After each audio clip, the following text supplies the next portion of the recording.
Alors, il est temps de passer à la République démocratique du Congo, ancienne colonie belge, il faut le rappeler, jusqu'en 1960.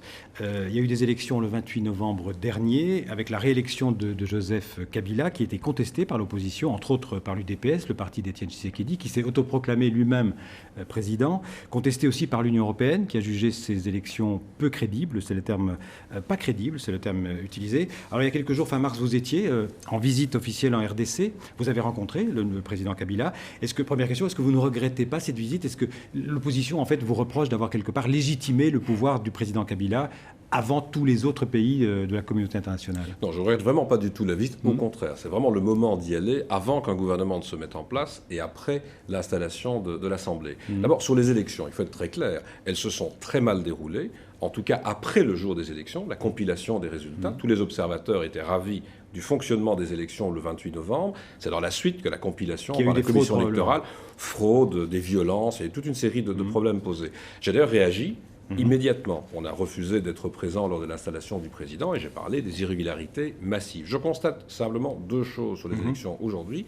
La première, c'est que personne ne remet en cause dans la communauté internationale l'élection elle-même. Donc pas question d'un nouveau scrutin. Mais en tout cas, le rapport que vous avez cité se termine de la même façon en disant on ne peut pas recommencer les élections, on va travailler avec le régime qui se met en place. Il y a une ambiguïté à dire que c'est pas crédible et puis finalement entériner une situation. Le problème quand c'est crédible ou non, c'est de savoir si on peut remettre en cause l'ordre d'arrivée des candidats ou non, et s'il y a une possibilité de le faire. Je constate que dans les rapports, encore aujourd'hui, quand on interroge les Européens qui ont fait ce rapport, ils disent ça ne mène pas à une réorganisation de nouvelles élections. La deuxième chose, et ça j'en ai juste quand même sur ce point, parce que c'est par exemple pour ça qu'on est intervenu en Côte d'Ivoire, c'est parce qu'on estimait que l'élection s'était déroulée de manière frauduleuse. Donc ce qui est vrai pour la Côte d'Ivoire, finalement, n'est pas vrai pour d'autres pays. Parce que la constatation n'est pas la même. Personne n'a fait un rapport, la Fondation Carter non plus, la Commission européenne non plus, pour dire le résultat est différent. On a parlé de fraude, d'irrégularité, mais on n'a pas dit qu'il faut recommencer ou il faut changer.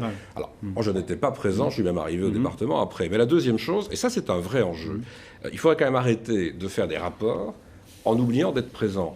La communauté internationale, et notamment au niveau européen, a quitté le jour des élections.